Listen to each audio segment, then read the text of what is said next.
The glitz, the glamour, the celebrations. It could only mean one thing. Welcome to the biggest night in showbiz. Welcome to the What, sir? They've been postponed? Because Biggie's decided to fuck off to the Oscars instead. Right. Oh, and Oodles isn't here either because he's hungover from winning all those Razzies. Right, okay. Fine. I guess we'll just do a normal lame episode then. Ladies and gentlemen, and variations thereupon, this is Modern Escapism.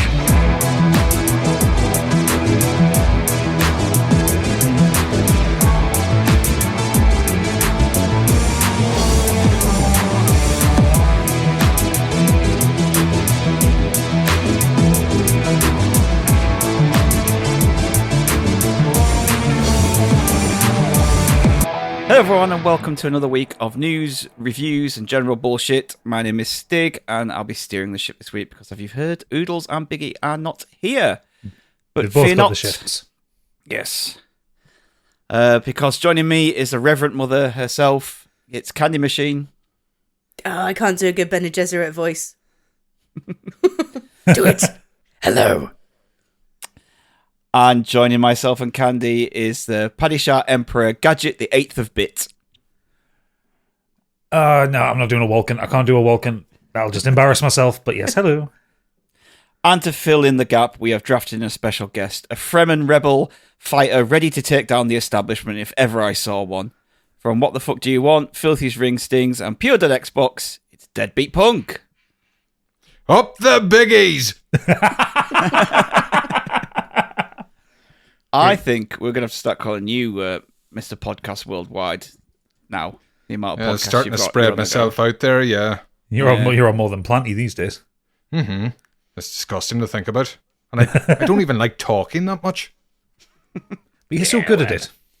Oh, why, thank you. Right, I wasn't going to return the compliment, no. No, it's fine. I know. 80% of the world can't understand a word I say anyway, so it's fine. What's that? Getting that, yeah. Book, Luke, Took. Hey, did you know that I live close to the coast? You're all English, you sound the same. Yeah, so we were going to do the Biggies, and then...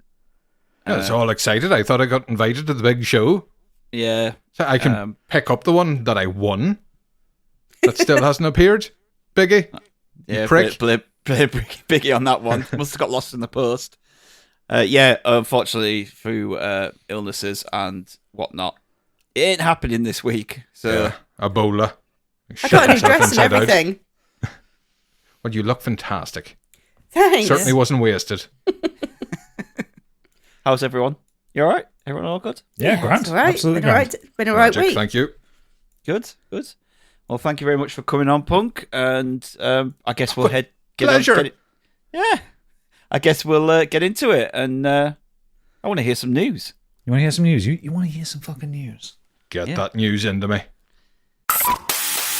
You may already know, but he doesn't, because it's time for Biggie's Breaking News.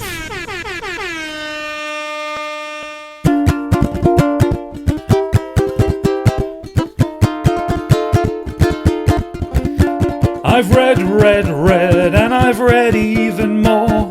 I've found all the scoops, but I can't recall what for. I've passed, collated, made some notes in hopes of some success. The inevitable fact is that it never will impress. I've so much news to give, cause Biggie's gone away. It's down to me to read the news, so here I am today. I've all the news to give, though more news I've tried to get. I'm over my news budget and I'm now in fucking debt. Wow. A+ for effort. That was beautiful. Well done. I'm glad you enjoyed that. We're not worthy. I'm just trying to show a Biggie so that next time he has to try and put some fucking effort into it. I don't know. Comes out with a keyboard. Can Biggie even play an instrument, do you think? No, he can't. I see him as a I trombone. heard he's quite good with his organ. Yes, Whee! yes, I have heard this. He'll call up the spoons, won't he? I just want to see the one-man band set up. Right. Well, he has to up his game now. Yep. Certainly. So, news. Yes, news. That's the thing I'm doing right now. First on in gaming, we're recording this on the 10th of March, so that means it's Mario Day. according to Nintendo, because they want to do things with a backward date. So yeah, Ma 10 day news. They've confirmed a new Mario movie in the works, to the surprise of absolutely nobody, because the first one did that well. They've said, though, that they're going to take on a more hands-on approach with Illumination this time round, which is interesting. I think they might actually put a story into it rather than just a series of set pieces. I think that's what it is, because as much as I enjoyed that film, purely based on the way it looks and all the references, there ain't a story there. No, it's not one for the civilians. Like, I watched it with Pip and I got all the references and she was bored for it. They were very much testing the water with that one. Yeah. Mm-hmm. Whereas, of course, we've The Legend of Zelda and everything in the pipeline. Yeah. But then when you compare to like the Sonic movie, there was actually a narrative to that one. So Sonic needed it. It did. They also confirmed Dr. Mario, Mario Golf, and Mario Tennis for the Game Boy are coming to the Switch Online. On the 12th, I think. On the 12th of April. The Paper Mario remake releases on May the 23rd. So that's the 1,000 Year Door one, I think. Is that right? It is, yeah. And Luigi's Mansion 2 HD releases on June the 27th. That one I'll play. I really like. I've only ever played Luigi's Mansion 3, and I really enjoyed it. And I've heard 2 is great. Yeah, 2 came out on the 3DS. It was good, but it was a handheld game. If we remember what those were like. No, handheld, never. I've got it on the 3DS, but I've never played it. I put it on there for Amelia, and I never got around to playing it. I did try after the third one, but it felt like a bit of a step backwards. Yeah, it would have been definitely more of a budget behind the third one. Mm-hmm. But I'll play Paper Mario. I really enjoyed the recent one. I can't remember what it was called. This one is proper turn-based combat. This, instead of the Origami King, had that strange puzzle system. Yeah, Which I got on with it. I got on with about half the time with it. Sometimes the writing is good. Oh, definitely. Yeah, they kept that going. Bobby, that's what I enjoyed. That's what I enjoyed a lot about the Origami King one. Was the writing was great. Yeah, the references and everything in the Paper Mario series, just brilliant. And the GameCube one was probably the best of the lot. I liked the N64 one, probably because it was the one that was first, but GameCube one was excellent. I'm looking forward to getting on Mario Golf. I love that one. It's a Camelot RPG. Oh yeah, the new Mario Golf was supposed to be a bit weak though, wasn't it? Yeah, they kind of took everything out and it's and sold it back to you. Shallow. Yeah. Well, speaking of selling things back to you, ever the brilliant businessman and 100% top boys of the gaming industry, Warner Brothers Games says the company plans to focus more on live service, mobile, and free-to-play games. Oh, brilliant. Following the stellar success of Suicide Squad. This thing, Hogwarts Squad coming next. Harry Potter's dead, but you play as all his classmates that got about a page or 2 in the series. This would be brilliant. Well, they single out 4 franchises they're going to concentrate on, which are Game of Thrones, Harry Potter, the DC Universe, and Mortal Kombat. So, expect Harry Potter Battle Royale, I guess. Westeros Kart. Cool. Do we still have that Quidditch game in the pipeline? I don't know, actually. I don't think so. No one said anything about it for a long time. Yeah. And speaking of WB Games and their stellar business practices, they appear to have killed off Adult Swim Games, which they own, and are actively delisting the entire back catalogue of games. Which is digital future. Shitty. Yum yum. Yeah, so this includes games like Rick and Morty Virtual Reality, Rain World, which is fucking banging, Death's Gambit, which was really well reviewed, Samurai Jack Battle Through Time, which did well, Headlander, which is a Double Fine game, which did really well as well.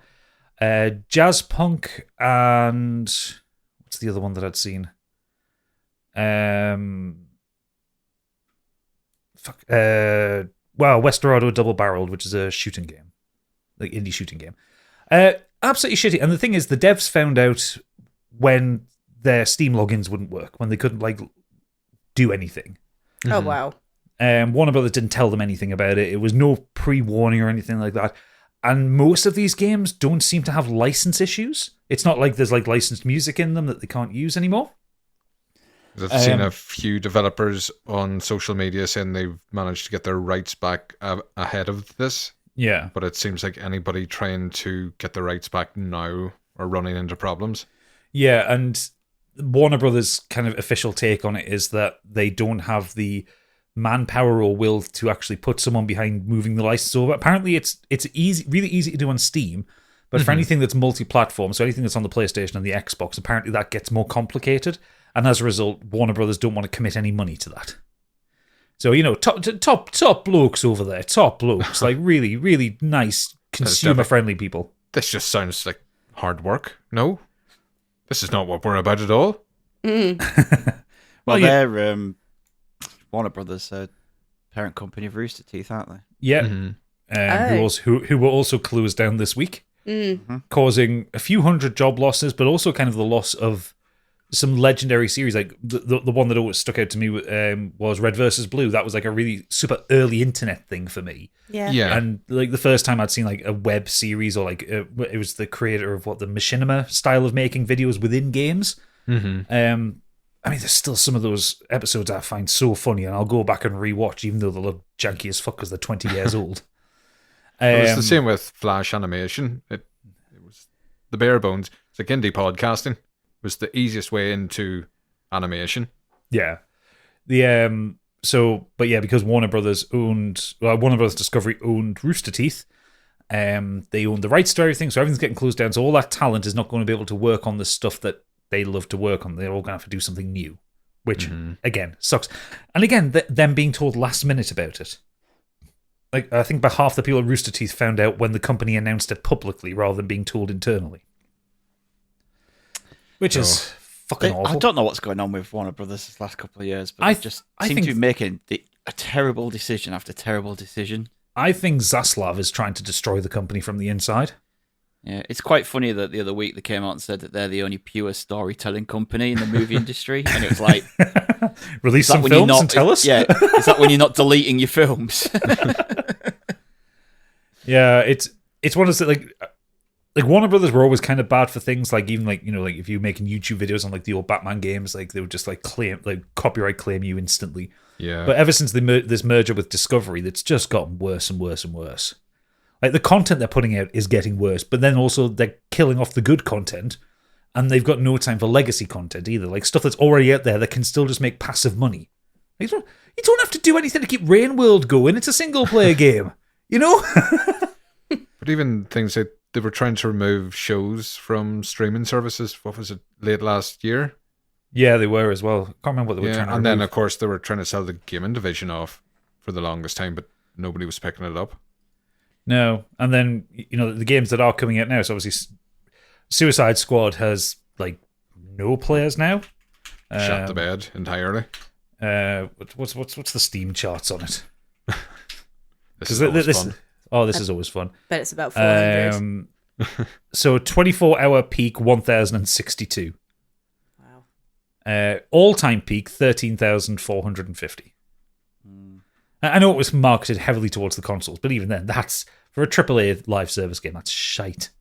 You really should get a segment going and it's like, play your cards right, but for Steam numbers. That's a good idea. The next game, actually, is it higher or lower?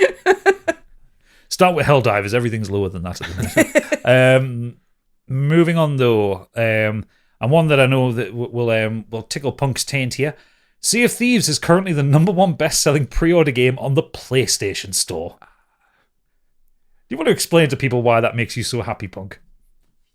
Yes, well, Sea of Thieves, as we all know, as we have heard, as anybody has been on any form of social media, is a load of shite. Pirate shite. Who would want to play that? Have you seen its Metacritic? Disgusting game. That's the Xbox quality right there. Belongs in the toilet. Of course, the little starving Sony boys get a little taste of it this year. Yum, yum, yum, yum, yum. Full whack for it, while we Master Race Xbox boys get it for free on Game Pass. Oh, the good life. And they fucking lap it up. Well, yes. So, yeah, no, it's just it's been covered before. We love baiting fanboys. So, yeah. It's nice to see it do so well, because nobody was going to buy this. Who wants the leftovers? Who wants the crumbs from the Xbox plate? Turns out quite a few people. quite a few people. And It's rare, so it's great to see them doing well. Oh yeah, everyone loves seeing Rare doing well. And also, it's kind of continuing this trend that we're getting this year with stuff like Helldivers as well, where these smaller kind of almost indie games are doing really well on the PlayStation, the consoles, but also outselling the AAA games. Because great as the tech is in Sea of Thieves and like the back end service behind it and all that, it's still like a AA game. It's not the top tier of what Xbox has ever put out. Beautiful graphics. I fucking love that. I just love bimbling around and looking at the water. It's so good in that game. It's just a great game to hook up with friends in. It's chaos. Especially over lockdown. I think a lot of us jumped onto it during that. Yeah, I did definitely. So yeah, but it's really funny that the number one best-selling pre-order game on the PlayStation Store is an Xbox game. It's tickled me that. Rise of Ronin, Stellar Blade, just looking up sadly. Top left corner. Stellar Blade, everyone's looking up skirt. There's no skirt to look up, it's just there, Stig. I know. I've been seeing the laziest perverts on the planet. The pictures that have come out this weekend, my God. Well, yes, because there was a demo came out for Stellar Blade, and actually that's just reminded me of a news story I meant to post in. PlayStation pulls the Stellar Blade demo off consoles after the RPG was accidentally made available. Which I didn't realise they had the technology to do. Remove material from your console. I delisted, like the PT was delisted, but there's PS4s around the world that still have it saved on. It's going nowhere. I think it's part of the more connected technology behind the PS5. Like reach into your hard disk and pull shit out. It's just with our previous story about things being delisted. Could it be such a time where things are delisted, and even if you have a saved copy? I mean, Scott Pilgrim, before it was delisted, I had it on the 360. Yeah, it's probably still on there, but when it was pulled from the stores, it was gone. Now, if it's pulled from the stores and it's gone, and they can deactivate it on your console, so it's gone. Yeah, so the story was saying the Stellar Blade demo was quietly added, then swiftly deleted from the store earlier today, with Sony redacting access for users who downloaded it. So I think they basically just took away the license key. So it's still on the console, but the license was taken away. Yeah. I don't like scrolling the news stories, but the screenshots still make us feel a bit ill. Are you trying to say there's something off-putting about a busty lady with a toddler's face? What's your problem? It's a busty lady with a toddler's face and like 14-foot wide hips. Like she's impossibly proportioned. I thought we were past this in gaming. Sounds hot. I'm into it. When's Dead or Alive volleyball coming back? I need that episode of Edge in my life again. Oh no.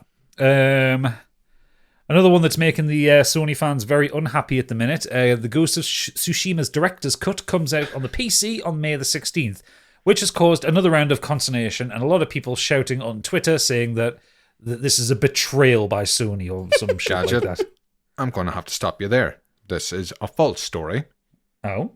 These are Steam fans making fake profiles, acting like outraged PlayStation fans to farm Steam points. Oh, right. So it's a conspiracy. Yes, they're just trying to make Sony fans talk about. There's this entire narrative against them. Those poor lads, leave them alone. So the PC version of Ghost of Tsushima includes the full game, the Iki Island expansion, and the cooperative online multiplayer Legends mode. It's been Nixes has been working with Sucker Punch to use their in-house engine technology to PC and implement PC features such as unlocked frame rates and graphic settings and all that. One thing that makes me happy with it is ultra-wide monitor support, so you get a wider field of view and you can take in those gorgeous graphics. I bet it's going to look stunning. It's a beautiful game. Even just on the PS4, it was a beautiful game. Mm-hmm. But yeah, just like being able to. Same when Returnal made the jump. The first thing you thought was ultra wide. Yes, and it looks amazing in ultra wide. I have it on Steam as well, and it's so good. But yeah, a lot of the Sony fans have been a little bit upset with that. I say a lot of the Sony fans. It's like the really vocal minority that are just very, very fucking vocal. My punching bags online, yeah. Who gives a shit? You've still got the ability to play it on your consoles. Like, It's been tainted. Can't play it anymore. But it's just that thing. They've got it a few years later. It's going to fund the developers that you love, that you really like their product, and it's going to fund the possible sequel and make Yeah. it even better, or Yeah. land which earlier. will come out on the PlayStation and then come out on the PC 2 or 3 years down the line. So it's not like it's going to be we're funding it for Xbox and PC. It's Yeah. going to still be PlayStation. They're not taking it out of your mouth to give it to somebody else. Nah, they're just weird people. Back to poor business decisions. EA hopes to use generative AI to drive modernization and make development 30% more efficient. Good old AI. Yeah, this is coming off the back of 900 jobs went at EA this last couple of weeks. Yeah. EA CEO Andrew Wilson discussed his plans for generative AI, including making development more efficient and encouraging gamers to spend 10 to 20% more money on EA's games and more fun stuff. It's always nice when they say the quiet part out loud these days. Like it's like he's not saying like, "Hey, AI is going to make the games better for the audience." No, we want them to spend more money in our games. Well, if it said on the front of a video game box like, "Oh, this is partially made by AI," I'm not going to be like, "Here, take an extra 20 quid then." You deserve it. I think it's possibly to use AI within games to like drive your behavior a bit more, like get you to the store a bit more, like to buy the microtransactions. Oh, poo off. During this conference, Wilson called the era of generative AI incredibly exciting, adding that Electronic Arts is embracing deeply the new technology. He also mentioned there are 3 pillars to the way he thinks about using generative AI: efficiency, expansion, and transformation. I hate this guy already. Speaking of efficiency, Wilson mentions that Electronic Arts' business involves an incredibly iterative development cycle, as pressing a button in a game doesn't need to trigger the desired effect, but it also needs to be fun. The desired effect is the fun result, my friend. So as a result, game development is incredibly time-consuming, and games are now taking 6 and 7 years to build. It is amazing just having non-creatives talking about AI as some form of magic. Oh yeah, my work have been doing that. Like I constantly get emails at work going, "Hey, join our generative AI conference." I'm like, no, you're just going to be saying a load of buzzwords. Like you don't understand. These are the type of people that are like talk to the coding team and like the developers and go, "Well, why can't you just make this section in AI and let it do that?" That's what's in their head. They think that someone could just do this, do that, do that, do this, and AI will make that section of the game for them. Those people that say, "Why don't you just make a Fortnite? Make a Fortnite, and then we get some of that Fortnite money." It's just not as easy as that. Press the Fortnite button. This is a slight departure, but still on AI. There's a really kind of high up tattoo convention that happens in the States every year, and one of the artists was offering like a lessons to artists on how to use AI to further their career, and he's been absolutely ripped. Like surely, like the point of tattooing is the creative side of it, not to use AI to come up with Somebody came these into designs you for a consultation, and you just typed whatever they wanted into Bing. Maybe I should well, just... that's it. There's your tattoo. Yeah, I'm it's because still your going custom to charge design. you what I normally do. Yeah. I mean, you could go in, if you're a customer, you could go in with some AI images and say something like this, but I'd like you to develop on it and Exactly. do it. That's completely because different. when I've gone into my tattoo artist, I can't draw for shit, and I'm like, it's not like this, and my drawing is absolutely horrendous, so I have to let him try and figure it out. Yeah. Why you go to a professional? Yeah. But and these conferences cost like $200. Here's pay $200 to learn how to use AI to rip a customer off. So it's just infiltrating everything. People like that don't get ripped enough. It's like they're getting abuse now. It's never enough. Yeah. Destroy them. Also, I think the tattoo industry, there are a lot of shitheads in there. Oh, big time. Me being one of them. Well, yes. The biggest shithead of all. Moving on. 600 Activision quality assurance workers have just formed the biggest video game union in the US. As first reported by The Verge, 600 QA workers have formed a new union at the publisher. It was organised through the Communication Workers of America union. This surpasses the 300-person ZeniMax Workers United. But what is notable about this is Microsoft have just immediately acknowledged it. Yeah. With their massive layoffs at the start of the year, none of the layoffs were part of a union. So it's really in people's interest to do so. Yes. So yeah, good for them being able to just like hold Activision to account. one of the shittiest companies in the world. Because it sounds easy just to say, everybody should unionize. But if it was that easy, I'm sure they all would. Well, also American corporations do tend to Just specifically kinda laugh crack about. down. Yeah. But there are sort of drawbacks to unionizing as well. Like, for example, students straight out of college, whereas they might have a foot in, they're only going to pick the best of the best to work at these gaming companies, and there's going to be no new talent. And games are going to take even longer because there won't be quite such a crunch culture. So it's a bit of a double-edged sword. And I can't really see a solution other than the people at the top skimming all the money. That was going to be my other point, because if you join a union, then you normally get pay locked afterwards. That's one of the main agreements across the board. I think really what should happen is, yes, the workers unionize, but to possibly make the gaming industry better and to make like game development better, anyone at maybe like C level, just eject them from the company. You save a lot of money.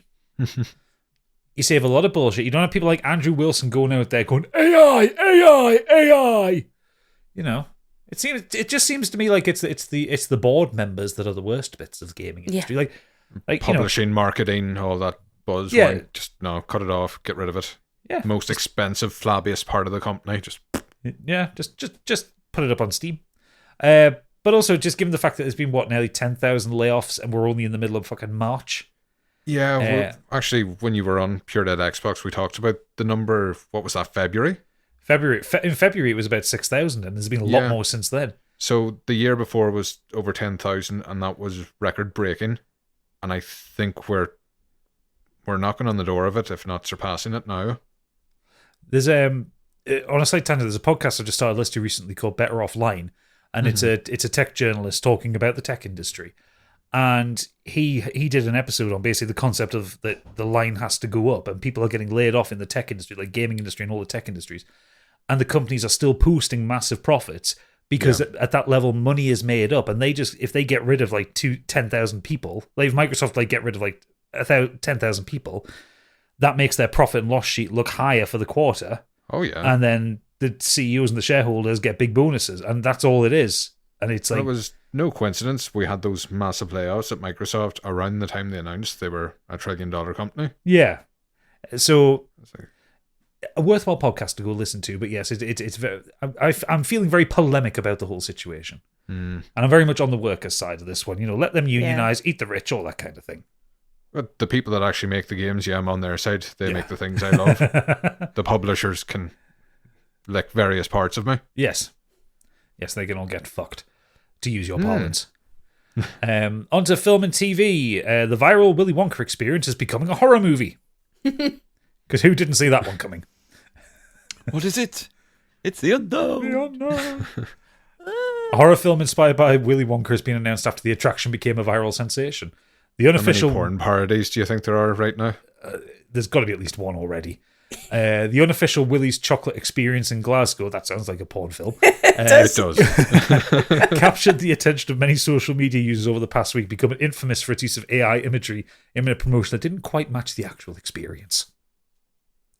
I still love how wild the internet's gone on this one. Like I sent one to Stig earlier. Someone's done like a D&D character sheet for the unknown as an enemy.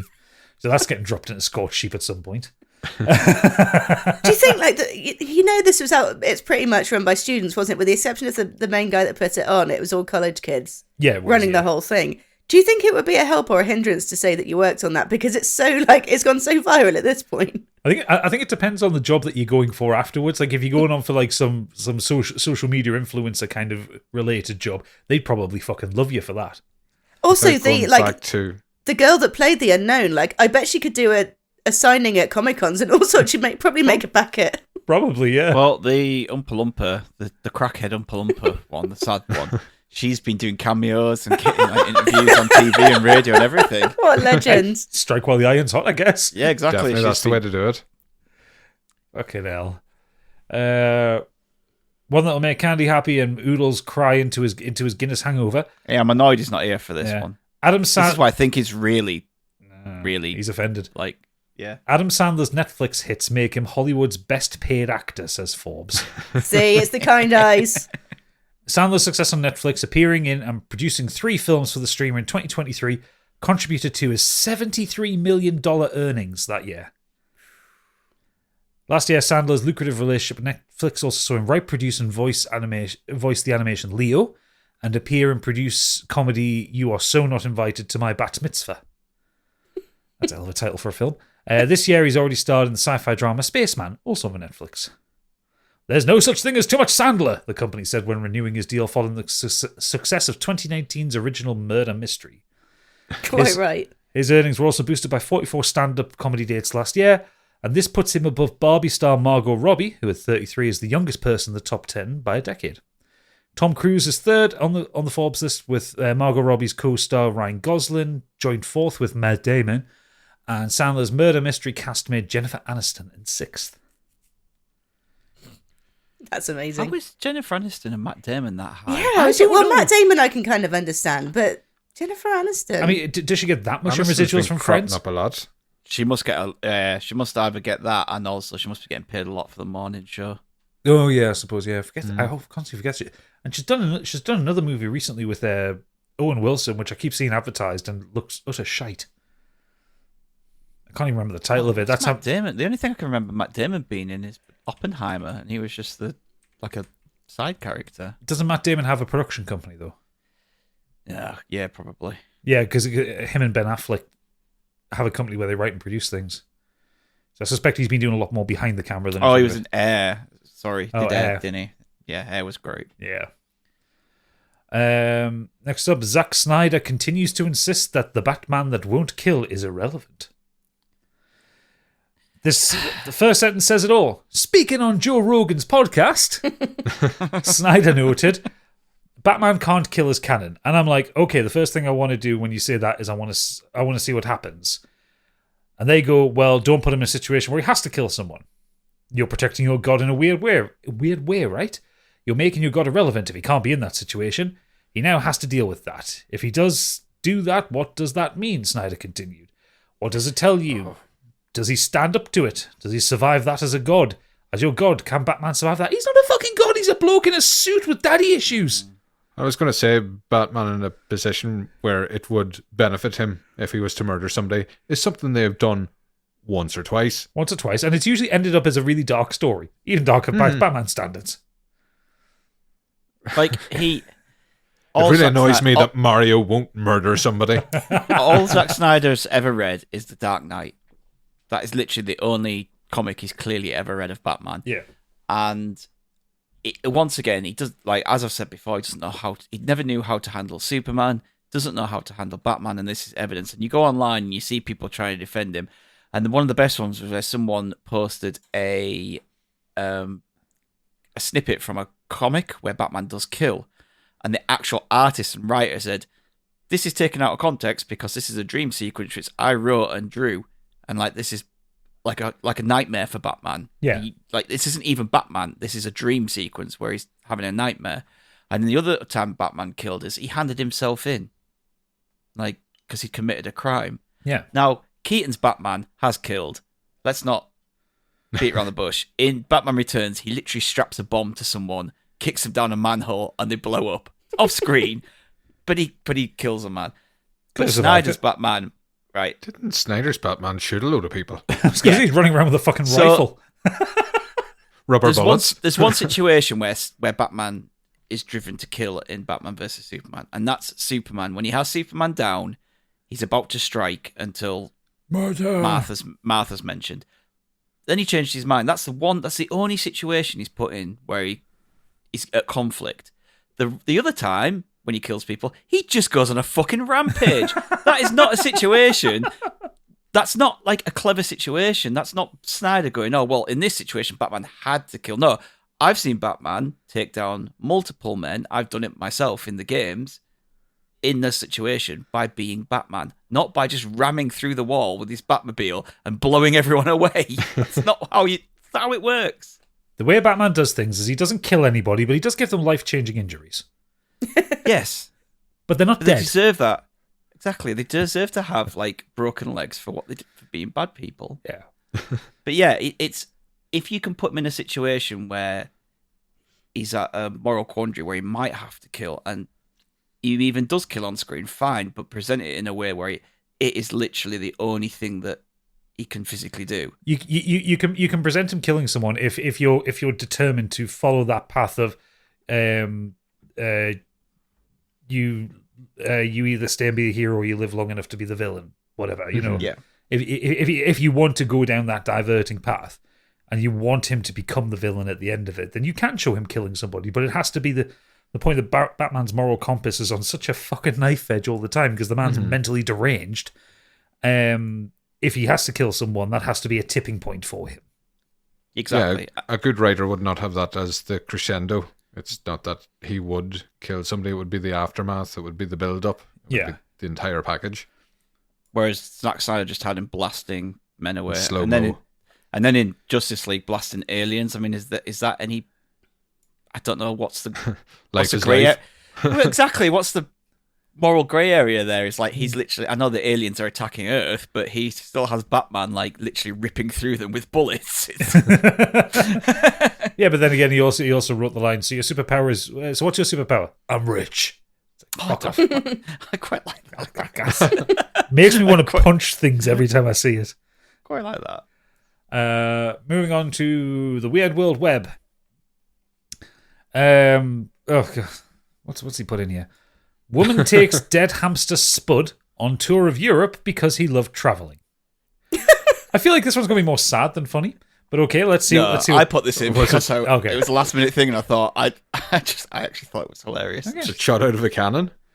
A woman has travelled more than 1,500 miles with her pet hamster's ashes to take him on a tour of his favourite places. His favourite places? Yeah, how does it know? Did he go to Amsterdam? Hey. She's cremated his eyes. He's not going to know.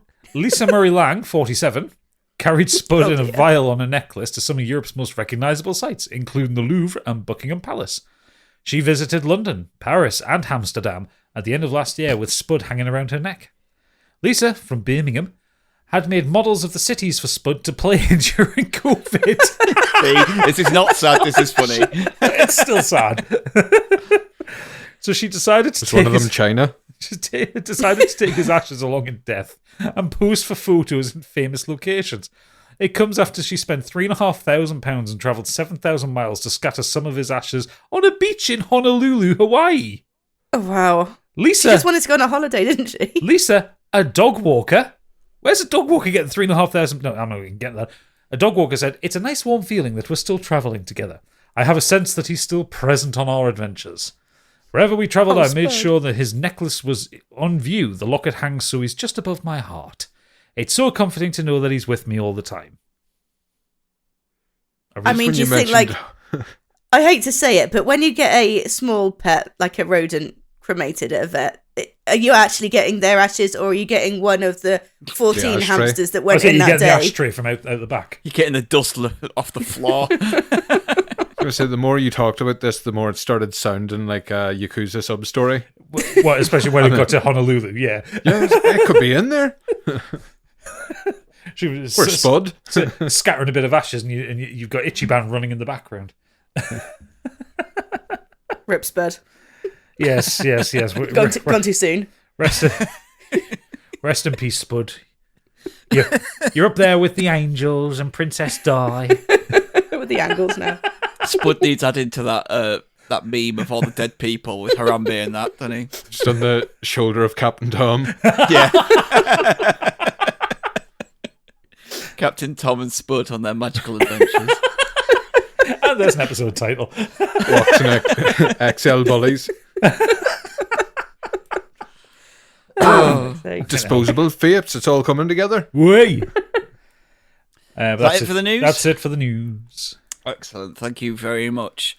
Right, we're on to what we've been up to this week. Well, Punk, you're our guest. Why don't you start us off? I'm just saying, if this was my show, we'd all be home by now. 10 minutes ago, actually. We're already home. Slow Good to say Horses. Has anybody been watching this? I've seen the first episode of Slow Horses, and I don't know why I didn't go back to it, but I did really enjoy it. I like I like a bit of a greasy Gary Oldman. Did not know that was Gary Oldman until the end of the first episode. Seen the name in the credits. Where the fuck was Gary Oldman? Holy mother of fuck. He's doing I a lot did of not recognize that man at all. He's doing a lot of physical transformation roles, like his little cameo in Oppenheimer. Like, it took me ages. Took me to the end of that scene to go, that's Gary fucking Oldman. I had no idea it was him until someone mentioned it in a podcast. I don't even remember seeing him. I might be unaware of this. He played Truman. He played President Truman. Oh, okay, yeah, no, I did know. Yeah. It took me a minute though. So yeah, he plays Jackson Lamb in this series. Again, unrecognizable from the man from Leon that shouted. Slow Horses is based in Slough House, but it's known as Slow House, and it's like the bottom rung of MI5, some spy agency. Whenever you fuck up, you end up in the Slow House. Yeah. And Jackson Lamb, Gary Oldman, apparently was shit hot back in the day, burned out in the field. That's why he's the head of this department, and everybody under his employ has fucked up in some way or another. And it revolves around Jack Loudon's River Cartwright, who was an up-and-coming spy, quite good at what he did, but fucked up an assignment, a practice one. And if it had been a real assignment, a lot of people would have died, and that sort of thing gets you knocked down these days in the spy service. So I've heard. Yeah, the troubles are well over. And it's one of those shows where you just, I know that face, I know that face, I know this face. It's got Jamie from the thick of it, except he's not screaming and threatening people with a hole punch or car keys. No, he's softened somewhat, hasn't he? Yeah, I miss. I like that energy. But it starts off quite slow. God said, I think I got the first episode into me. It's been highly recommended by friends, and they say, no, you especially will like this. I say, not really feeling it. First episode is introductions. Second episode, stakes start to raise. There's a kidnap plot. It's a far-right group that have kidnapped a Muslim student, and they're going to behead him on the internet. And it's up to the agents to stop this from happening. Of course, it's 6 or 7 episodes. Nothing's that straightforward. It feels like an old spy novel, because it is a spy novel from 2010. I do remember when it first came out, there was a lot of people complaining about the idea that it was like an EDL kind of thing, being the baddie. You know, the usual types of people that would kick off about something post-pandemic. Why? There can be baddies. They are baddies. They're not baddies, they're British. Stereotyping racist, Stig. Newsflash, white people can be bad. White people can be racist too. No, we're defending our country with our XL bullies. So, yeah, I could see those complaints, but I would say anybody with those issues didn't finish the series because it goes into that. Yeah. But I think also anyone with those complaints needs to shut the fuck up. But everybody's entitled to their opinion, and if they weren't, I would have nothing to laugh at on Twitter. Fair enough. What's that on? It's on Apple. Apple Plus. Fuck you, Stig. I don't know if you mentioned it.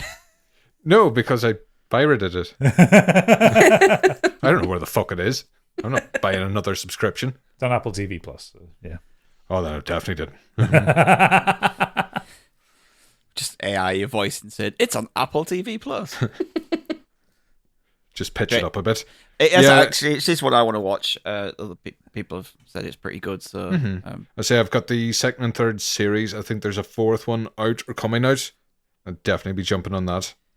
Yeah, I've got a free subscription to that. I think it runs like May, so I really need to give me your fucking password then. Yeah, I need to get the use out of it. So yeah, it's one of those ones. I don't want to go into the story too much. It's nice. It envelops as you watch. Cyberpunk finished it. Gadget. Fuck you. Well covered on this show. Yeah. Let's say I was more negative than Gadget was last time. Yeah, I think we agreed on a fair few things, but there was a few more things that pissed you off. Yeah, I think it's a bad game at its core. I don't think it can be fixed.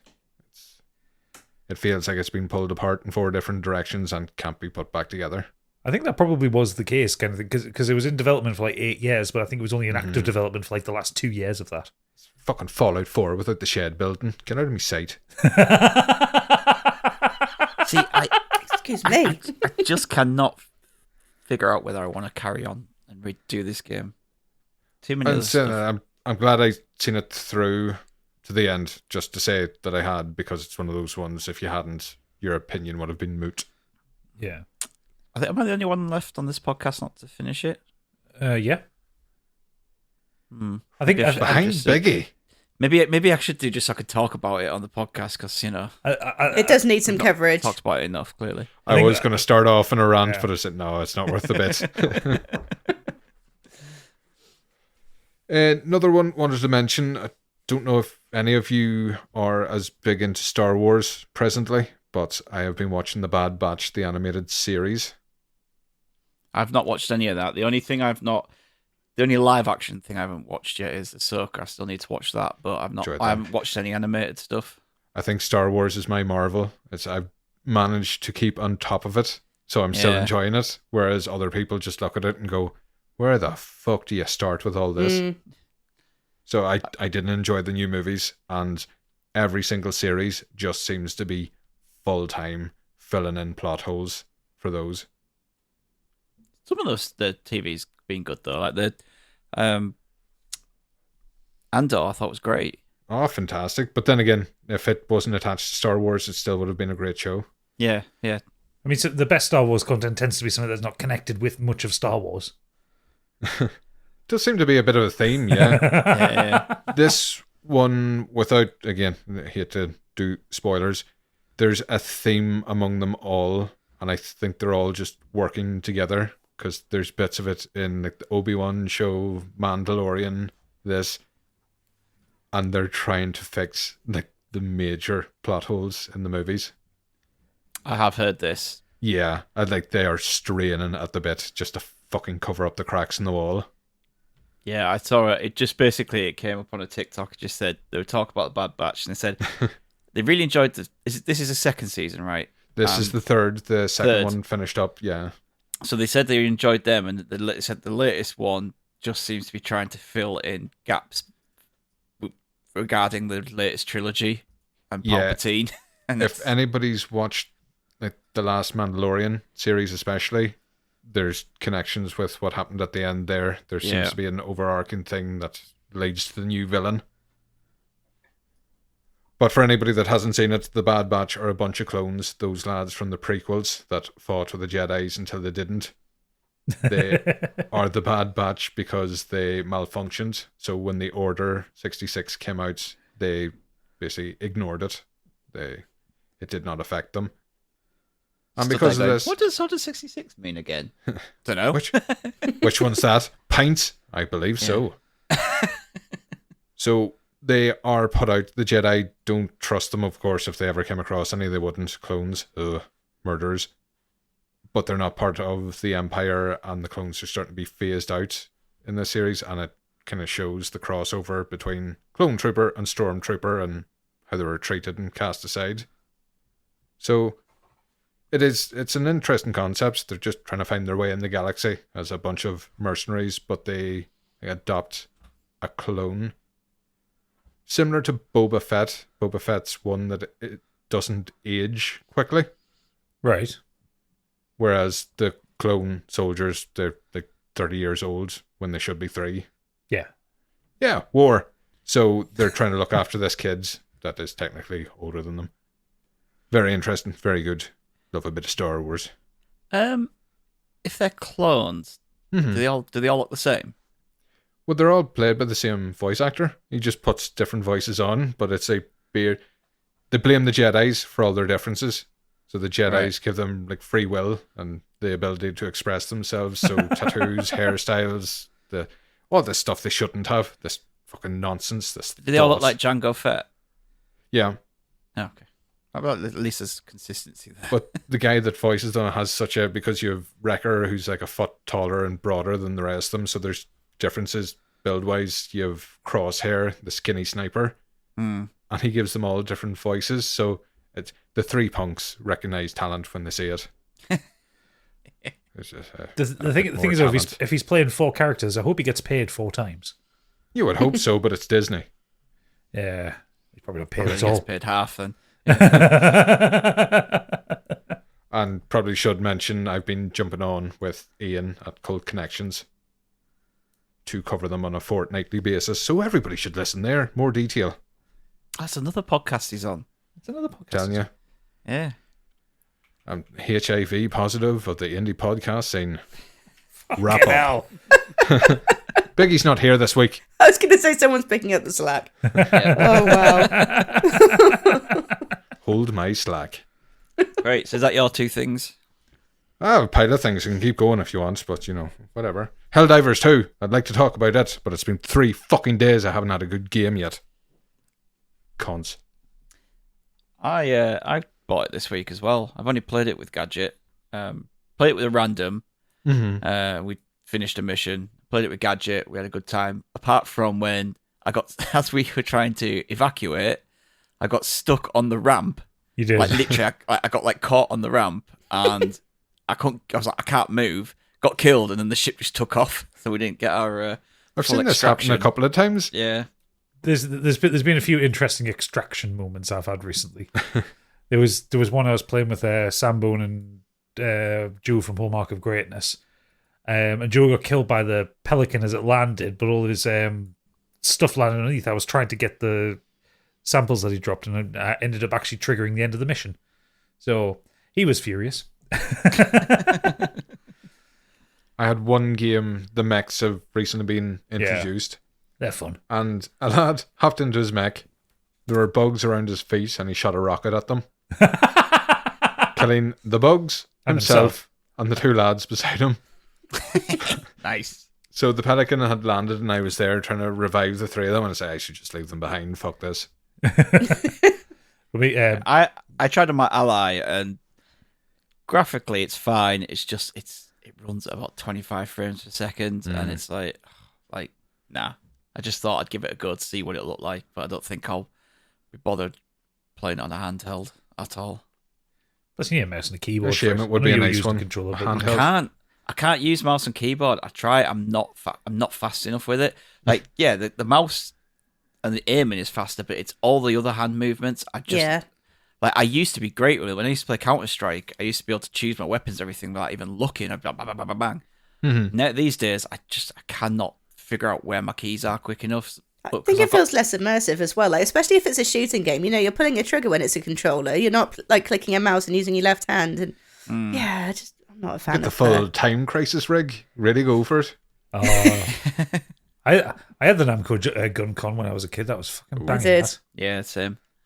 But I've got an Elite controller, so I've attached some of the like flaps at the back to certain buttons and stuff. So that's kind of helping.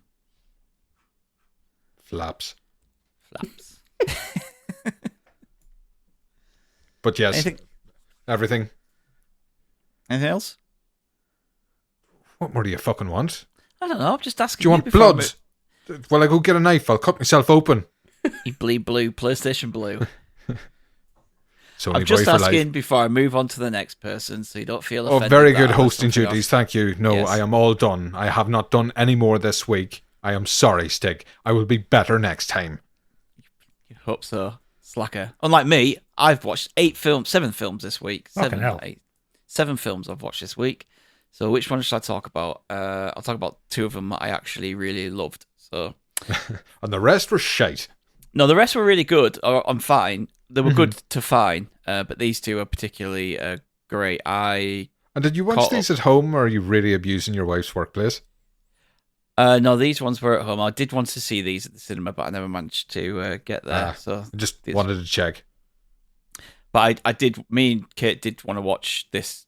First one was Poor Things. We did want to watch that at the cinema. We just never got a chance to kind of Poor watch it. Things is mine. Oh well, you can. I'll let you Should lead it. Shall I take it? Shall I take it away? You take it away, and I'll talk about my other film afterwards. Yeah, so I watched this because obviously it's an Oscar nominee, and I haven't really, with the exception of Barbie and Oppenheimer, I haven't watched that many that are Oscar worthy, shall we say. So I thought, well, I better catch up on this. I heard this was weird. Yes, it is weird. Without being too spoilery, Emma Stone is a character who is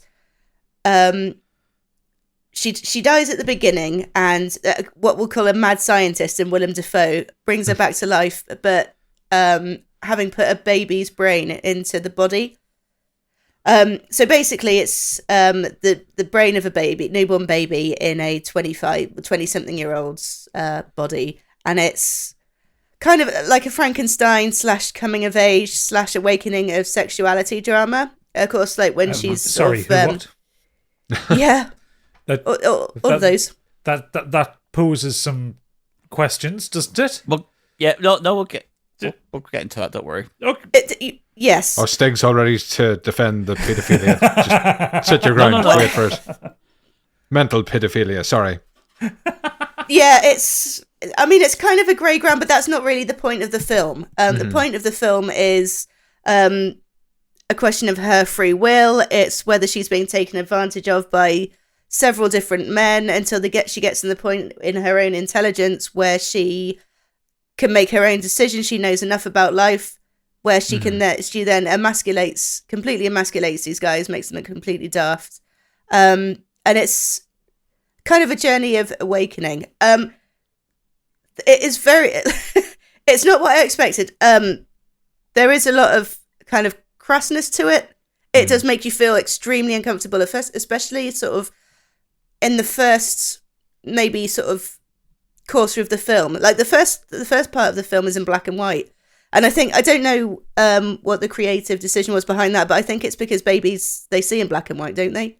I think it's all due to the fact that first half an hour, 40 minutes is that she is a child. Her brain is still developing as a child. Yeah. She may look like a woman, but her brain isn't, and the way she talks and the way she acts and the way she interacts with things is very much like a child. How quickly does the brain develop when it's in an adult body? Well, it's mentioned that it has accelerated somewhat, but then that's a baby's brain, isn't it? They have accelerated learning, along with accelerated hair growth as well, apparently. This is a film that I appreciated. I didn't necessarily like. It wasn't necessarily my cup of tea. It looked stunning. It's a completely sort of fantasy-looking, almost a bit steampunk setting. But I can understand why it's up for an Oscar, but it wasn't really to my taste. Is it a comedy? Because I've seen it like advertised as a comedy.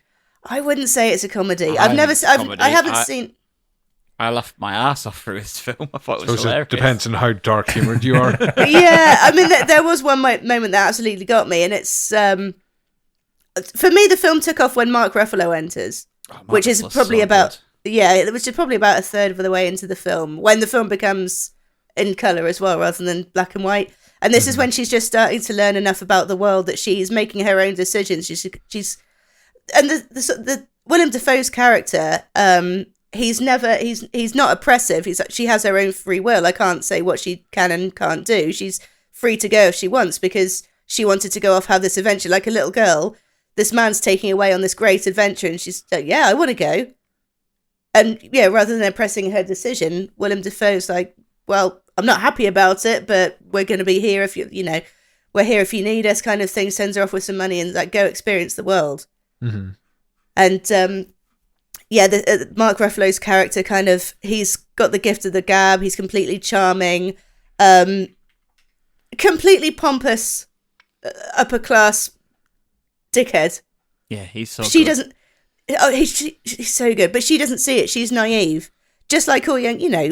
You guys have never been a teenage girl, as far as I'm aware. However, you do get blinded by the charismatic people, and when you get a little bit older, when you get to your sort of late 20s, you realise actually these people are just buffoons.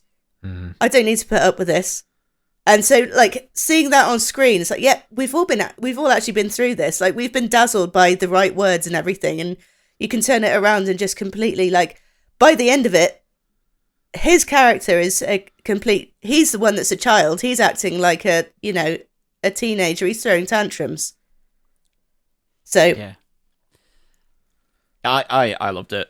I thought it was brilliant. I don't get on with all of Yorgos Lanthimos' films. I didn't like The Lobster at all. I did like The Favourite, but this I thought Emma Stone was fantastic. I love the character of Bella Baxter.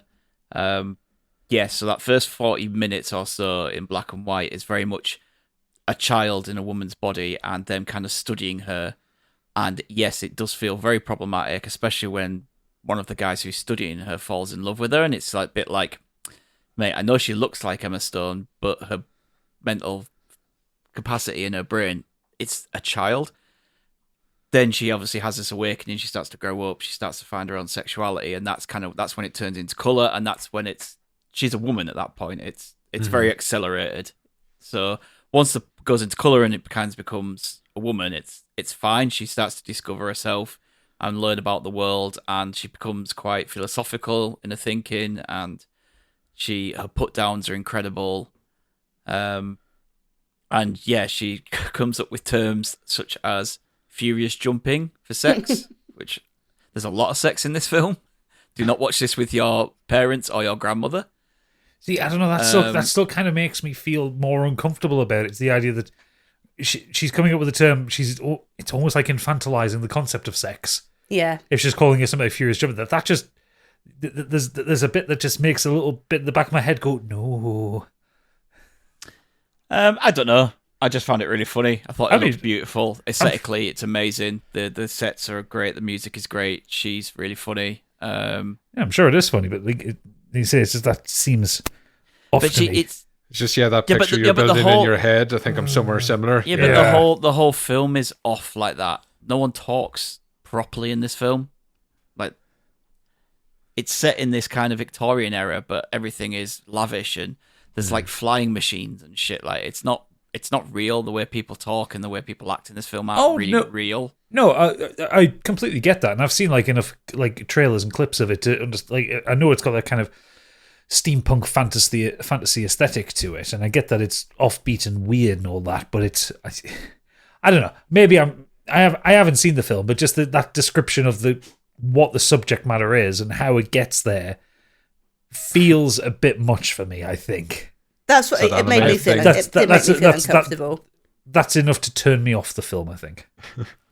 That anime thing of the 3,000-year-old goddess in the body of a 10-year-old. It's just that, but reversed. I thought it was great. I mean, fair enough. Not impinging on your enjoyment of it. It's just the description does not help it for me.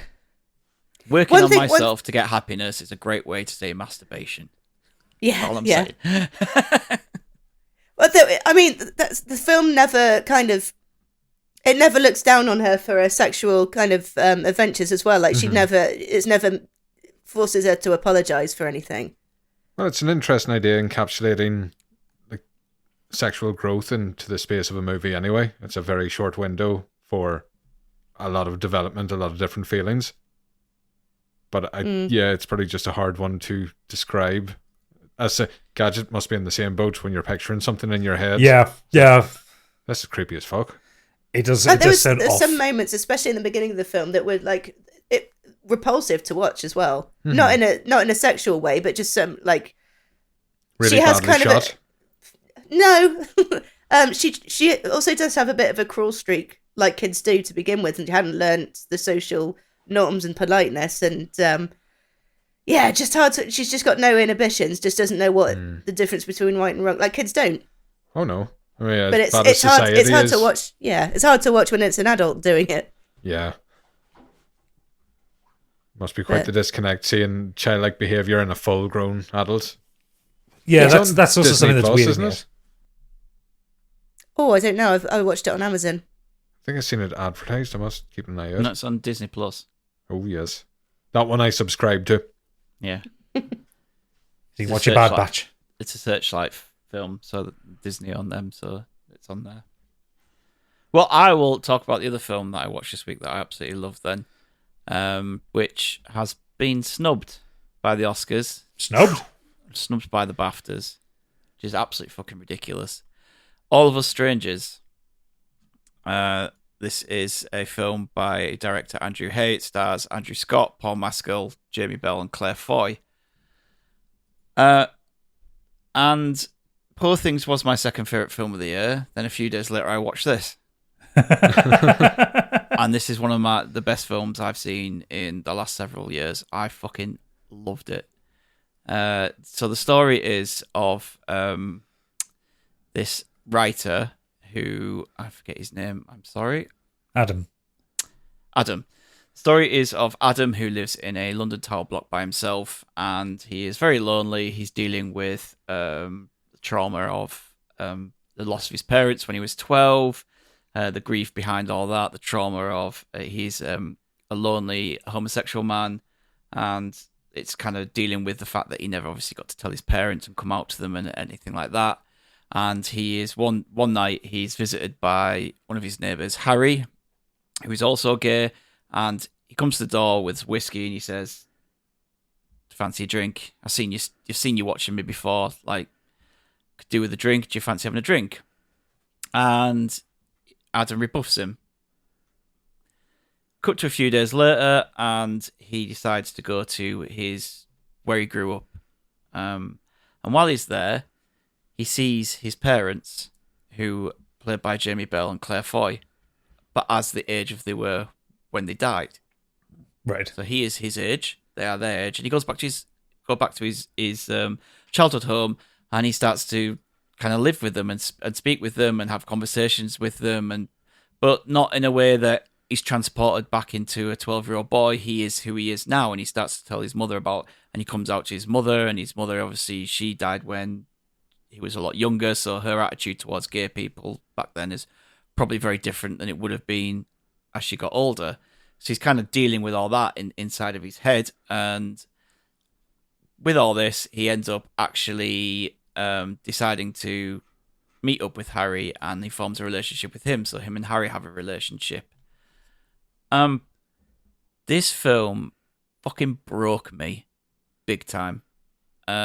It's absolutely beautiful, heart-wrenching.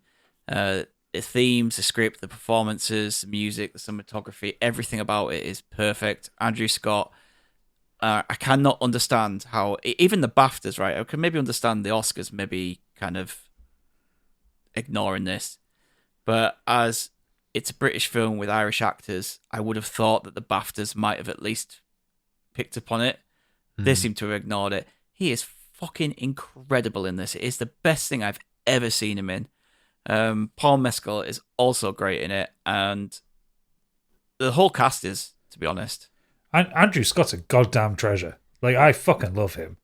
Honestly, this is the best thing I've ever seen him do. Like, well, if the worst thing I've ever seen him do is be campus fucking Sherlock, he's doing something really good. Yeah.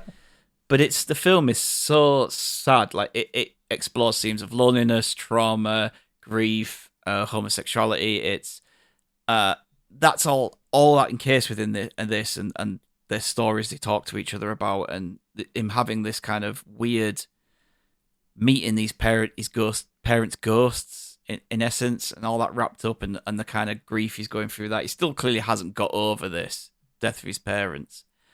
That's all sad enough in it. But the last 10 minutes of this film, like, I fucking wept like a fucking baby. What the last 10 minutes of this film, and I was feeling very numb after the credits finished rolling. It's so good. And Kate didn't watch it with me. She kind of knew what had happened because someone at work had spoiled it for her. And I said, well, I started talking to her about it and telling her what the story was. And I almost started welling up again, just telling her about what went on.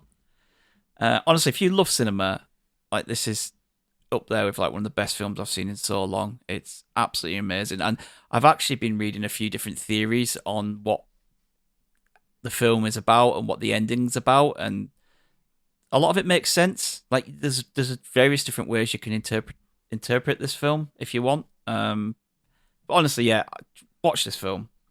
It's absolutely amazing. Yeah, it sounds like one of those ones. It's more important what you take away from it rather than what they're giving to you. Yeah, definitely. And like, looking at reviews, it's glowing left, right, and centre. Mm-hmm. Like, it could be very traumatic and very triggering for a lot of people, especially people who maybe lost their parents, or or gay people that came out and how their parents reacted to them and the struggles they've had with loneliness. Like, it's very triggering for all of that. But the way it explores all those themes is just amazing. And notorious homophobes, are we okay to watch it? Yeah. We're grand. Yeah, apart from maybe like the gay sex scenes and all that. What? just looked up what awards Andrew Scott had been nominated for or won. He has won a grand total of 1 BAFTA award and 2 Olivier awards. That's all the recognition he's had from major places. BAFTA's not recognising this and nominating it. It baffles me. The BAFTA he did get was best actor in a supporting role for Sherlock back in 2012. 12 years ago. Well, I already know an award he's going to win this year. Ooh. Because had we done it tonight, spoilers, he would have got one. Fair enough. Yeah, all of Us Strangers. Everyone should watch it.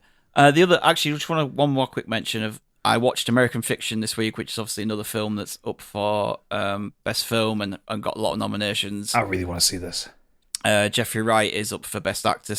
Sterling K. Brown's up for best supporting actor. This is the story of Thelonious Monk Ellison, who is a writer. He's a black writer, but the things he writes about isn't about black culture. And he's struggling to sell his book, and then he decides to write a black story of the hood and the troubles of gangs and everything. And he writes it in such a way that it's just like, it's clearly taking the piss. But all of a sudden, it starts to take off, and everyone starts to love it, especially white people.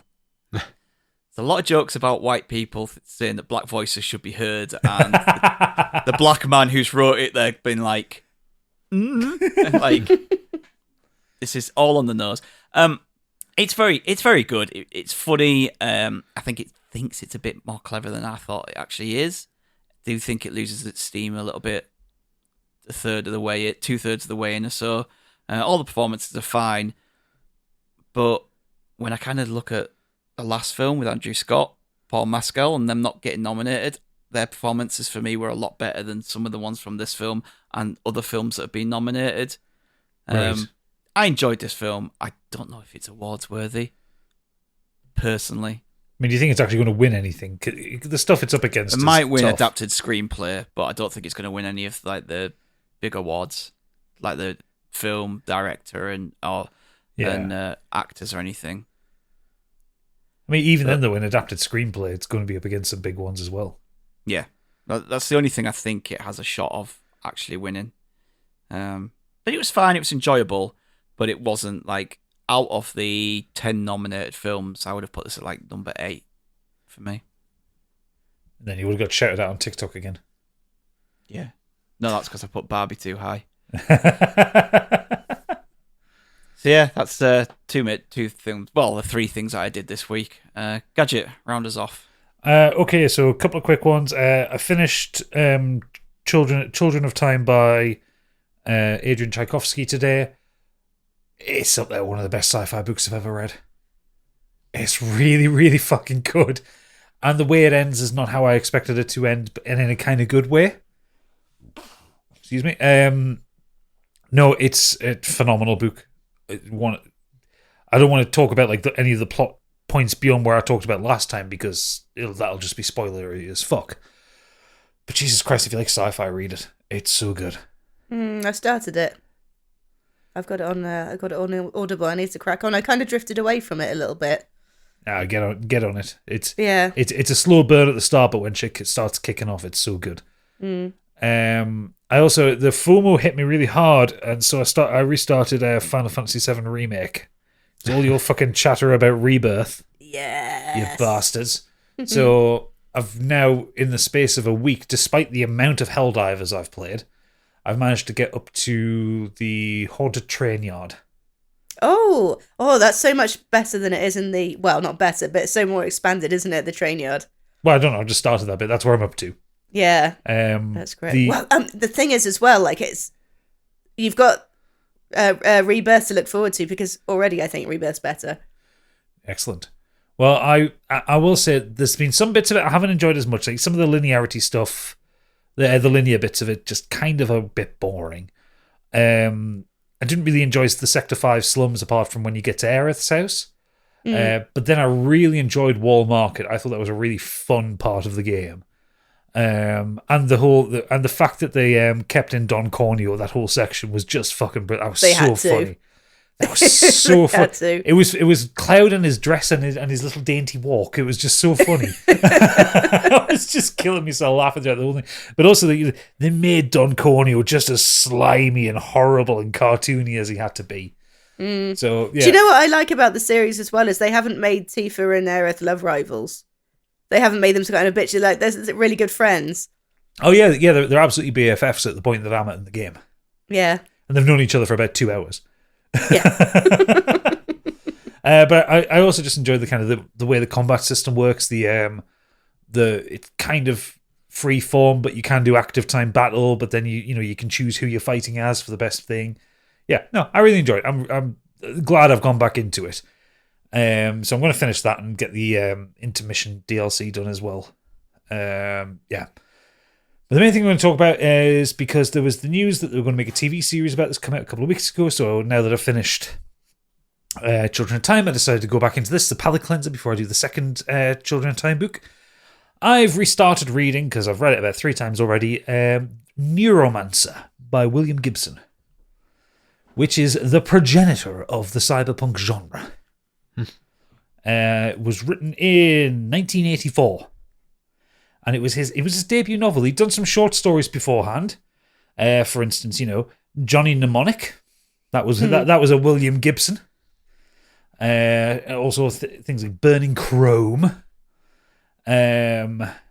which he'd kind of ripped off from Escape from New York for some reason. I don't know how he managed to get that to there, but all right. But this tells the story of Henry Dorset Case, a low-level hustler in the underworld of Chiba City, Japan, affectionately known, Candy, as Night City. Yes. The character is once a talented computer hacker or a console cowboy, as the book calls it. He was caught stealing from his employer, and as a punishment, his central nervous system was damaged, leaving him unable to access the virtual reality data space called the Matrix. He's then approached by a mercenary and told, "One more job and we can fix you." That kind of thing. He's got to steal something else from the corpse. It's the definitive cyberpunk novel. Like there's been one since like Snow Crash, which have kind of expanded on some of the ideas from this one. But this is where a lot of it originated from. William Gibson was William Gibson was afraid that this wasn't going to take off because he was writing it as Blade Runner came out, and he thought everyone's going to think, "Well, I've just ripped off Blade Runner." And he wrote it in the space of a year because he was commissioned this. This was a commission, his first for a debut novel for a science fiction magazine, and he crammed it out in a year. But the writing style of it is fucking brilliant. And I've just found the first couple of paragraphs of the first chapter. Seriously, the way this is written, you can see where Cyberpunk 2077 gets it all. So this is the first couple of paragraphs. The sky above the port was the colour of television, turned to a dead channel. "It's not like I'm using," Case heard someone say as he shouldered his way through the crowd to the door of the chat. "It's like my body's developed this massive drug deficiency." It was a sprawl voice and a sprawl joke. The Chatsubo was a bar for professional expatriates. You could drink there for a week and never hear 2 words of Japanese. Rats was tending bar, his prosthetic arm jerking monotonously as he filled a tray of glasses with draft Kirin. He saw Case and smiled, his teeth a webwork of East European steel and brown decay. Case found a place at the bar between the unlikely tan on one of Lonnie Zone's whores and the crisp naval uniform of a tall African whose cheekbones were ridged with precise rows of tribal scars.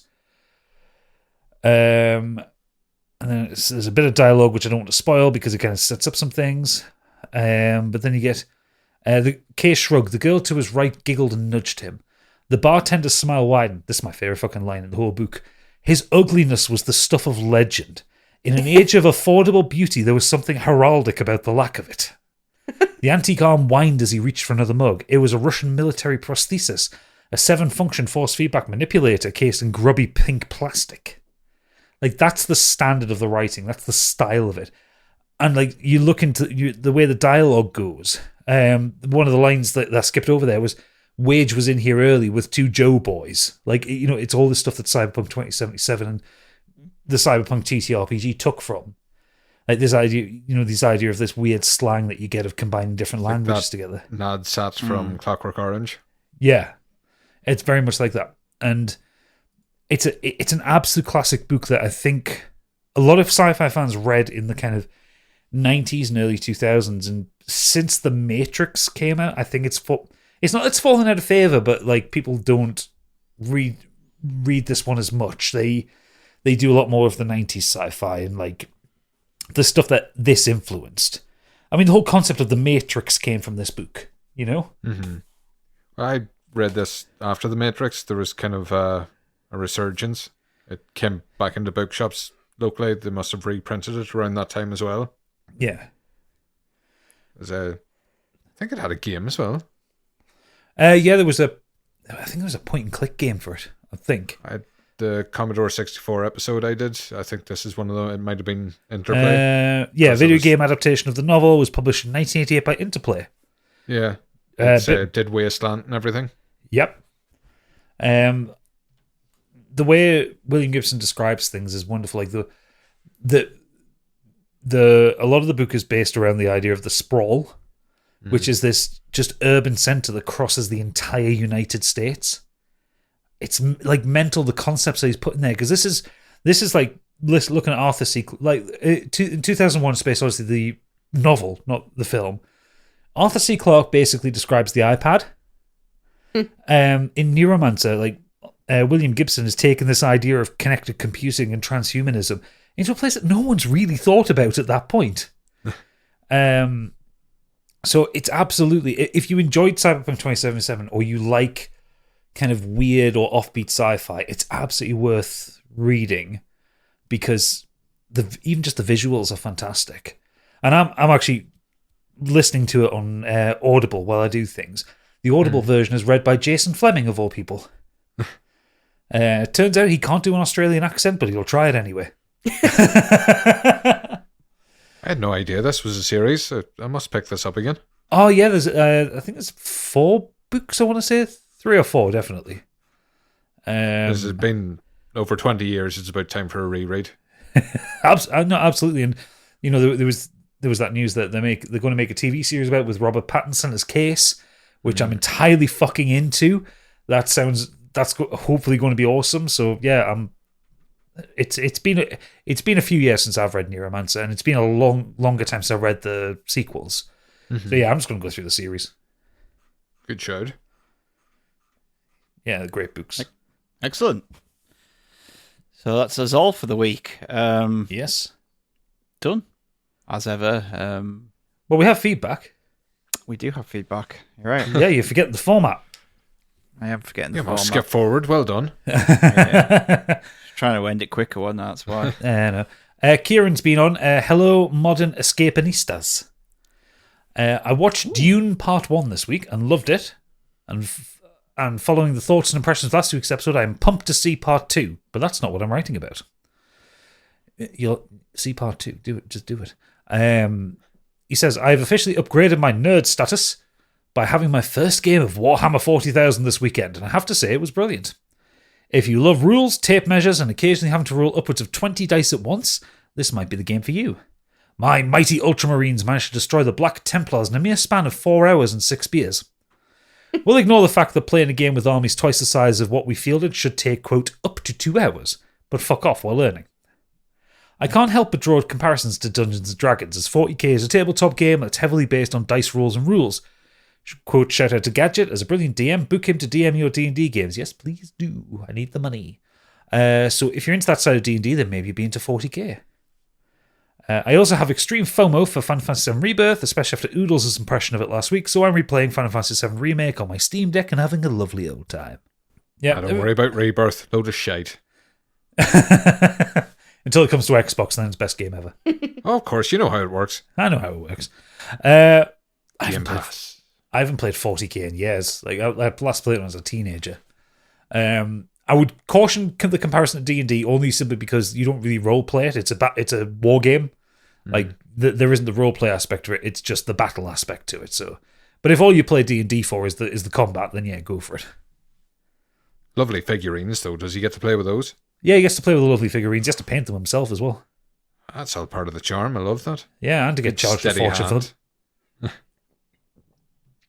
I don't know why people... Think about it later on. You've something to leave to your family and your will.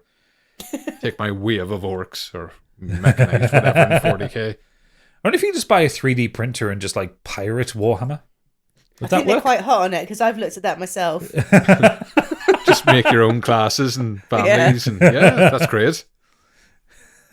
Thunder cunts. Yeah. Yeah. The fucking no weakness. Destroy everything. They've got 9,000 HP. 7 willies. Lee Davies has said, I recently restarted Bloodborne as I never finished it in 2015 due to a corrupted save file. I'm finally past the area I got up to originally. I'm halfway through the Forbidden Forest. I really love this game and now more experienced in the genre. Having finished Elden Ring, I'm having a much easier time of it. I'm hoping to have it finished by the end of the month as I want to pick up Dragon's Dogma. I forgot Dragon's Dogma was the end of the month. God fucking damn it!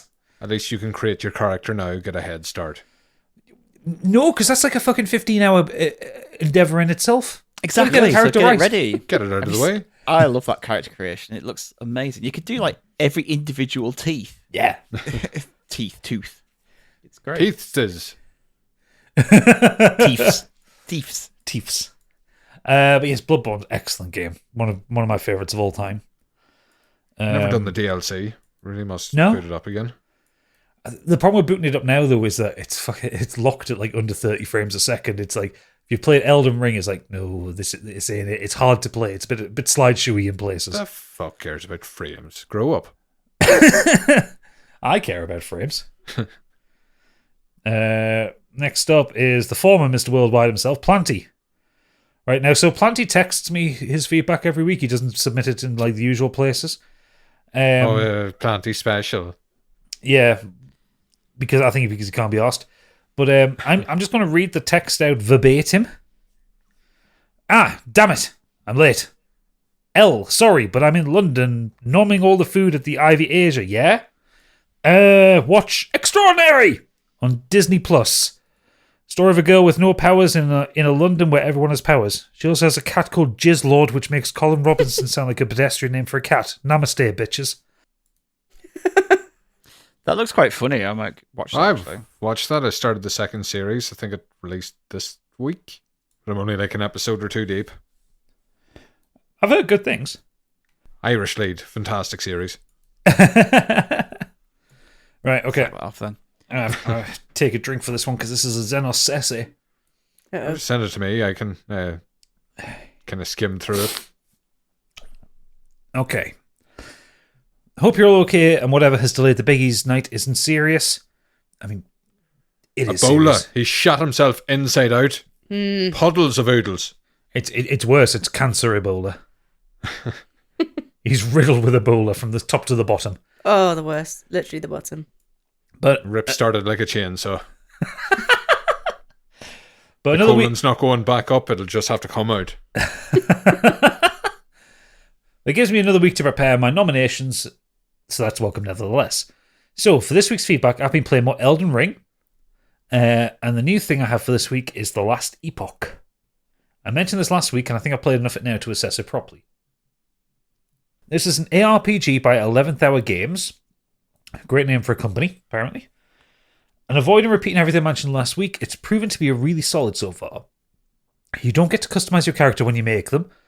Rogues and acolytes are female, primalists and mages and sentinels are male, appearance and your gear is fixed, but build customization is incredibly in-depth.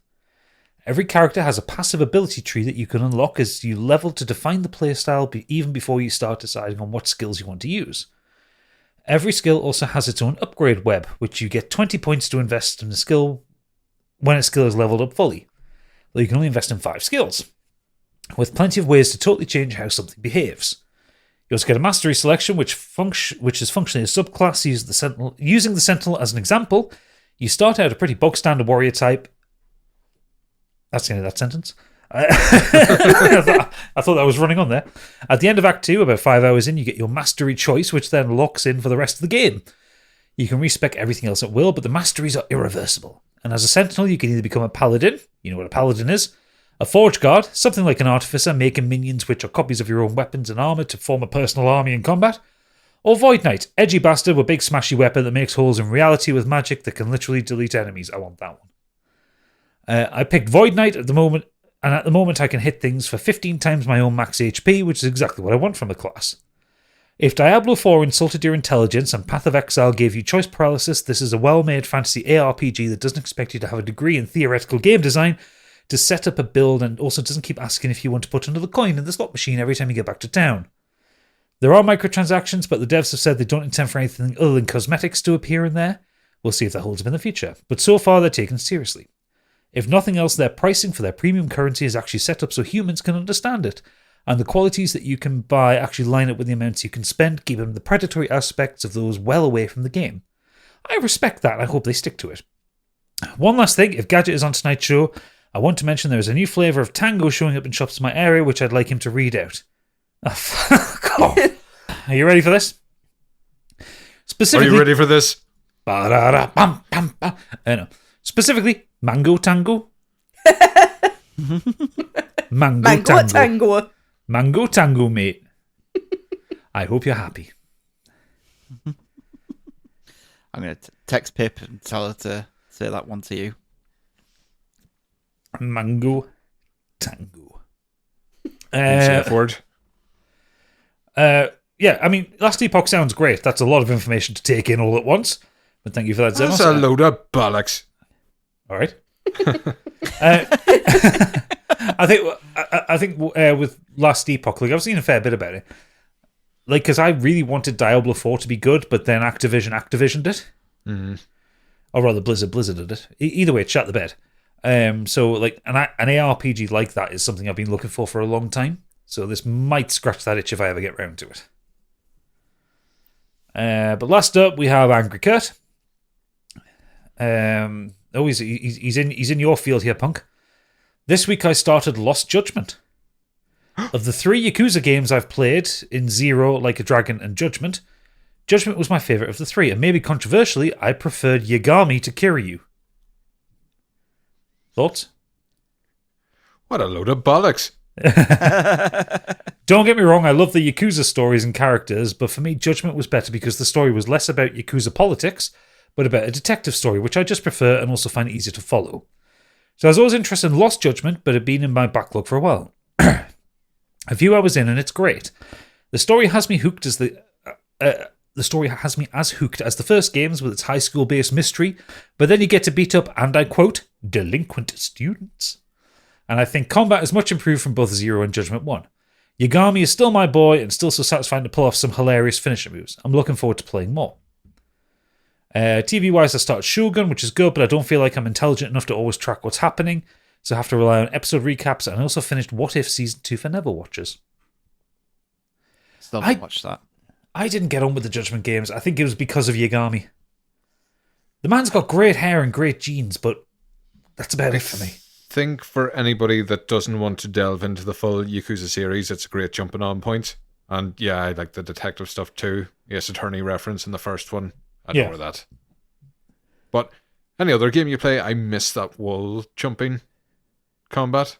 Yeah. So I always forget Kiryu can't jump off walls. You bollocks. You can pick up bicycles and put them through a wall, but jumping off them. Yeah, Kiryu's feet are stuck to the ground. Yeah, very much so. But I love Judgment 1. Lost Judgments lost me. The side missions. Normally when you start a side mission or side game on Yakuza, you knuckle in and you finish it to completion, then you move on to another one. Like the management one you would have done in Like a Dragon. Yes. They're gated behind chapter progression. Oh, so you've got to keep track of things. Yeah, so there's a boxing one that I really enjoyed, got into it, and then I think I had 2 boxers that I just had to fight, and that would have been it completed, but they didn't unlock until chapter 10, 12. The vinegar strokes of the game, and by that stage, you're focused on the main story. So by the time everything unlocked, it's like, no, I'm too invested. I want to finish this, and then there's no free play afterwards. Like, yeah, like when I get to Animal Crossing Island in Infinite Wealth, I'll just be focused on that until it's done. Well, that's what I did. 4 o'clock mornings. So. Do I stay up for 2 hours and go to work, or try to get some sleep? Sophie's choice. Because I remember I didn't get into the business sim in Zero, which meant I didn't have anywhere near enough money to level up Kiryu to the top. The skill trees. And I struggled to finish that Well, game. you would do, yeah. I managed it, but it nearly snapped a few controllers. So, but yeah, I'm happy for you, Kurt, that you're enjoying Lost Judgment. Definitely. If a game clicks with you, hold on to it. Infinite Wealth is excellent, though. That's definitely a good place to go. Excellent. RPG of the year. Is that everything? That is everything. Great. What does he say now? All of our check out our show notes, all that crap. Yeah, all that. Yeah. Head to modernescapism.co.uk Nobody for looks at the everything that we website. do. Yeah. It's a good website. I designed that website. More people should go look at our website. You what? What's that? What'd you say? Did I mumble? I said it's a load of bollocks. I think I've said it a few times tonight. You should be ashamed. Yeah. Well, what's your website? Youcunts.co.uk. It is. Youcunts.co.uk. And who came up with that? I can't remember. I was drunk when I got it. Yeah. Don't worry. Website Every team. time I think you cunts, I think of you, Stig. Yeah, exactly. It's not Hand in even a hand. website, though. It's just a redivert to his link tree. Cheater. What more do you need? I have more than one podcast. I have to spread it out a bit. Yeah. They're your websites to check out. Everything we do, obviously, on Patreon. We've got the... How do we say this? Modern Escapism. Oh, for fuck's sake. What a load of bollocks. With an fun, X. Yeah. That'll be coming in April. You should get Fast X soon. Well, if Biggie's recovered from his Ebola cancer. Yeah, he will be. He'll get through it. And then he'll have another illness after watching that film. A hernia dad on top of it. To be honest, I'm not going to lie, we don't know if the Biggies are next week because Biggie's birthday is his 50th birthday next week. Sorry, Biggie, just dropped it in there. Biggie's Big Bash. He's away most of the weekend, so if we can't record Friday night, then The Biggies, We'll delay it till the might end have of- to be at the end of the month, yeah. yeah. Yes, So holding your hands up. Fantastic in podcast form. we have a video format, so... Fuck, I forgot about that. But yeah, it all Should've took depends my on shirt off. Biggie, who is currently ill and hasn't replied to my text messages. So I blame everything on him. But for now, that's everything apart from Candyland.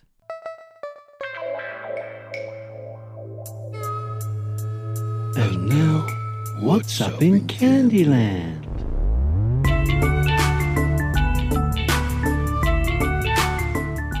Well, speaking of bollocks, I've come up with a synopsis for The Unknown. Here we go He's then. going to be furious that he's not here. There we go. Right. In the heart of an urban sprawl, the forgotten district of Ashenbrook harbours the dilapidated ruins of the once grand Ashcroft chocolate factory. Within its crumbling walls, the legend of the malevolent chocolatier known as the Unknown festers like a disease, drawing in those who dare to seek its dark secrets. A group of thrill-seeking friends led by the daring Alex ventures into the abandoned factory in search of adrenaline-fueled excitement. Unbeknownst to them, they stumble upon a labyrinth of horrors where the Unknown's grotesque experiments still echo through the corridors. As they delve deeper into the bowels of the factory, they encounter the remnants of the Unknown's macabre creations, chocolates infused with the blood of his victims, each one a testament to its insatiable thirst for carnage. Nice. Among the grisly discoveries are vats filled with molten chocolate where the unfortunate souls were submerged alive, their screams forever trapped in the cursed walls. Cages littered with bones reveal the fate of those who dared to defy the Unknown's will, their bodies twisted and contorted into curly whirlies. But the true horror awaits... But the true horror awaits them in the heart of the factory where the Unknown's Oompa laboratory lies dormant, teeming with unspeakable monstrosities. Here they find tables stained with blood and viscera, where victims were dissected in the name of experimentation. Chilling displays of human organs preserved in Turkish delight line the walls, a sickening testament to the Unknown's depravity. When the group finally discover the Unknown's nest deep within the walls, they find human remains cocooned in caramel. Suddenly they realise one of them is still alive. In a feeble voice, they mutter the words, "Chew me." Trapped within its malevolent grasp, the group must confront the darkest depths of their own humanity as they struggle to survive the night. As tensions mount and blood flows freely, alliances are tested and betrayals abound. With each passing moment, the unknown's grip tightens and the line between nightmare and reality begins to blur. Sounds good, doesn't it? Are you Garth Marenghi? Maybe. Is this the plot to the horror film that they're making? Yeah. Have they commissioned you, Candy? Yeah, I was They gonna can say, do. I'm open to it. Let's get on it before they make it. I nearly broke out in the giggles, and it was over the smallest part. It was known as the unknown. That's why I'm asking if she's Garth Marenghi, because that's a Garth Marenghi line. Oh, big time. I'm nothing but an excellent writer. You're a really good writer. You should write more. That was brilliant. So yeah, if Asylum Films, whoever's bought the rights to it, want to reach out, let's collab. I'll do it for 50 quid. You can have that. Coming to Shudder in 2 weeks' time. Yeah. And it perfectly explains why Willy Wonka would choose to hire them in his factory, because he's an absolute mental case. Mm-hmm. Yes. Yeah. Great. That's it. That's Candyland. That's Great. the podcast. Thank you very much for Punk to come on. I mean, you can plug your wares, but I know usually when people ask you that, you just tell them to get fucked. So Yeah, but if they don't offer, I also grill them over that too. yeah, What? Is my time worth that little to you? yeah. So We've You already can't said your win. website address. yeah, exactly. Several I would give times, it up yeah. for free. Yeah. So yeah, Free. thanks very Fuck much you. for coming Where's on the Patreon money? to fill in some space, and we'll be back next week with the Biggies or not. We don't know. So check. You'll see next week when it comes out. Bye. I love having no content plan. An audible shrug. Shrug. Say bye-bye, everyone. Bye.